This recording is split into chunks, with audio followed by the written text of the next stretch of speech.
casi, ay, pasa volando la hora, Ro. Nos queda re poquito volando. tiempo, pero no queremos dejar de conocer las efemérides de hoy que nos trae Amalia Díaz Guiñazú, que nos va a hablar de Helen Keller, una activista sociociega, militante a 143 años de su nacimiento. Hola Amalia, ¿cómo estás? Ahí estamos viendo y compartiendo las imágenes mientras vamos conectando a Amalia Díaz Guiñazú, que ya la vamos a tener vía Zoom para que nos cuente la historia. Una Yo interpreto de la vida de esta mujer, sí, que es como la primera mujer que incentiva lo que es la educación especial para niños y adolescentes. Pero sí, ahora Amalia yo creo que nos va a describir bien el perfil de esta militante activista, sordo y ciega. Perdió los dos sentidos a muy corta edad. Y en lugar de debilitarse o de marchitarse, se dedicó a ayudar al prójimo. Algo que, bueno, deberíamos tomar el ejemplo, ¿no? Amalia, ¿cómo estás? ¿Cómo están? ¿Me ven bien? ¿Me escuchan bien? Perfecto, ahora sí. Perfecto. Hola, Amalia, bueno, buenas tardes. Ahí estamos. Háblanos de Helen Keller, por favor, que estamos ansiosas de saber quién fue, porque realmente no es un nombre demasiado popular como lo son a lo mejor otras mujeres de la historia universal. Pero sin embargo esta mujer ha hecho un aporte muy significativo. Pero además, Helen Keller no es conocida para nosotras, para los Estados Unidos es una mega estrella.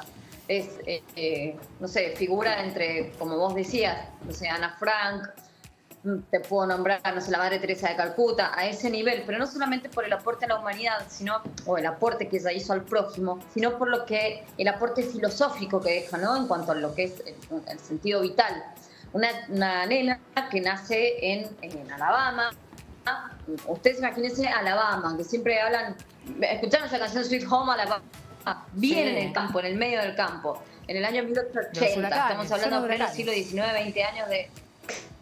pero muy, muy, muy campestre, muy de redneck, viste el que está ahí en el campo todo el tiempo. Su papá era absolutamente antisudista, es decir, antisudista es que no reconocía a los negros en ese entonces o a la gente de color como personas, ¿no? Decía, los negros son esclavos, no son personas, no los consideraba personas. Su madre era un poco más liberal. Helen Keller nace en una familia a la que le empieza a ir bien económicamente en 1880, situémonos en el siglo XIX, aprox, por ahí, ¿no? O sea, ya entrando al siglo, si quiere, al siglo XX, pero muy, muy, muy en los albores.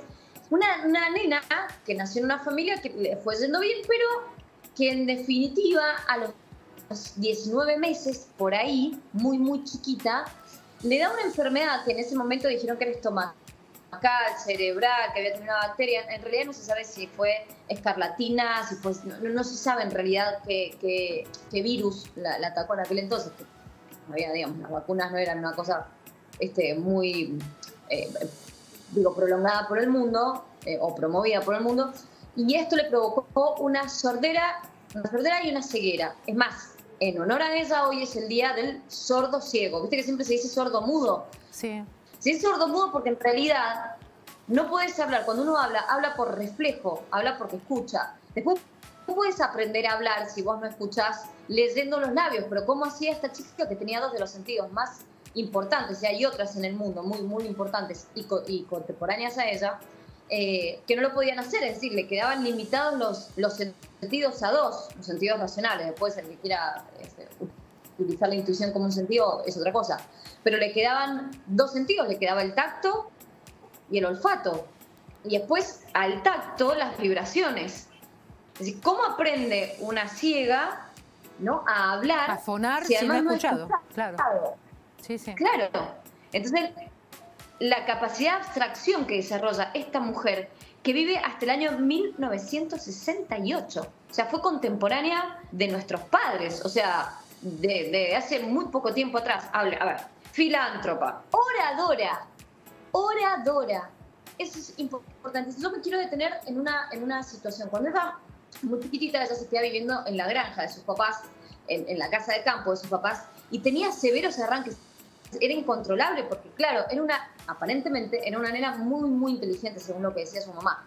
Cuando era chica, se acordaba de palabras que tenía en el inconsciente. Mirá lo que significa el inconsciente, como alfiler, como la noción del agua, como la taza, como el té, ese tipo de palabras. Ella irrumpía, caminó a los 6 meses, habló a los 6 meses, y una enfermedad viene y la deja sin nada. Imagínate el volcán que tenía adentro. Lo cierto, para mí, a pesar de este trauma y de la vida traumática y se vuelve una nena incontrolable, llega lo que acá se va a llamar después de una película como El milagro o los milagros de Anne Sullivan. ¿Alguien se acuerda de Anne Sullivan? Anna Sullivan. Bueno, era una ciega que fue su acompañante terapéutica toda la vida, y acá es donde nosotros tenemos que ponernos a pensar en la discapacidad hoy, porque mirá lo que pasaba en el siglo XIX en los Estados Unidos, donde tenés que tener muchísimo dinero, y a la familia le empezó a ir bien y se empezó a encumbrar. Por eso esta chica pudo llegar, además de la voluntad, porque hay que dominar la mente, ¿no? En un montón de confusiones. Imagínate que estás totalmente aislada, claro, o aislado de todo. No hay forma de que te conectes con el mundo. Anne Sullivan era una chica del Instituto Perkins, un instituto muy importante en los Estados Unidos, que tenía problemas de visión, pero solo de visión. Mirá la importancia de la tecnología y del acompañante terapéutico, al punto de que ella tenía 20 años cuando la conoce a Helen Keller, y es la primera que empieza por un sistema de deletreo en la palma de la mano de Helen Keller a deletrear las palabras. La frustración es importante, pero después a los 3 meses ya hablaba con las manos. Después de mucho tiempo empieza a leer con este sistema de manos, ¿no? El sistema Braille. Y después de mucho tiempo empieza a hablar. Si bien sus sonidos no eran muy entendibles para muchos de los seres humanos, ella aplicaba el sistema del tacto en la boca, ¿no? Y de las vibraciones. Pero ¿cómo llega Helen Keller, y acá lo importante, a tener todas estas herramientas que la mayoría de la gente no tiene? Tenía dinero para arrancar, una voluntad impresionante, muy inteligente, pero tenía dinero. Su madre, inspirada en un libro, y acá, este es el párrafo que a mí más me interesa que nos quedemos, ¿no? Un párrafo de un libro de Charles Dickens, lo importante que es leer y cómo la realidad siempre supera la ficción, en donde su mamá se inspira, que se llama Un viaje a América, y se inspira en la discapacidad y en una chica que puede salir adelante. A partir de Charles Dickens, ella la manda a un instituto en Baltimore. En Baltimore, un otorrinolaringólogo le dice: ¿por qué no te comunicas con Graham Bell? ¿Le suena Graham Bell? Sí, el teléfono. Exactamente. Uno de los desarrolladores de las telecomunicaciones. Pero antes de ser un gran desarrollador de las telecomunicaciones, él era era como pediatra, ¿no? De alguna manera se dedicó, no era médico, pero sí era terapeuta, era fonoterapeuta. Entonces la recibe, porque era muy, muy difícil, y de allí él la deriva al Instituto Perkins. Esta mujer allí conoce a Anne Sullivan, y Anne Sullivan le empieza a mostrar las sensaciones a partir del tacto. Por ejemplo, para todo lo que era relacionado al agua, le ponía la mano debajo un chorrito de agua. Entonces, en la otra mano le hacía descripciones. Pero lo que fue la fe de la mamá, la posibilidad de esta mujer de viajar, se instruyó. Es una de las pocas mujeres que, o la única hasta el momento, una de las pocas sordociegas que ha obtenido un título universitario. Esta mujer aprendía aritmética. Imagínate el poder de abstracción que tenía, ¿no? Se recibe con honores. Todos los presidentes con los que, digamos, por que ella trabajó o atravesó, todas las presidencias en las que ella atravesó, la conocieron.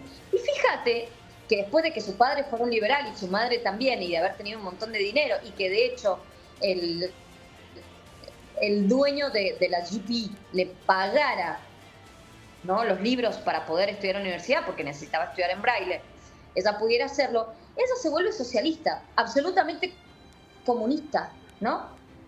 Pero tarde o temprano se va del comunismo, porque dice, que es muy gracioso, porque ella era comunista teniendo mucho dinero, ¿no? Sin haber sufrido la idea, o sea, las carencias que tienen supuestamente los trabajadores que adhieren a esa filosofía o esa idea, ¿no?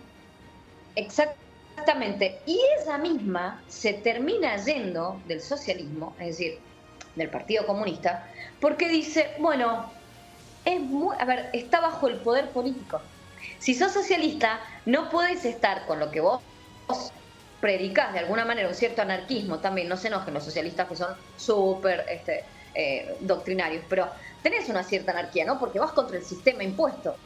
un sistema con el que ella peleaba porque decía, no ayuda a gente como yo porque tuve dinero, pero si no el sistema de salud no nos incluye. Y esto nos toca a nosotros hoy, ya en el siglo XXI, cómo todavía los discapacitados están pidiendo ayuda para sus terapeutas, ¿no? Porque es súper necesario para ser incluidos en la sociedad. Esta mujer escribió libros, muchísimos libros. Tiene una película, son Los Milagros de Anne Sullivan, que yo se las recomiendo, mírenla, porque verdaderamente te habla de que alguien que no tenía ningún tipo de posibilidad, pero ningún tipo de posibilidad de conexión con el mundo, a pura voluntad y además con la ayuda de los demás y con la fe de su mamá, tan importante, ¿no?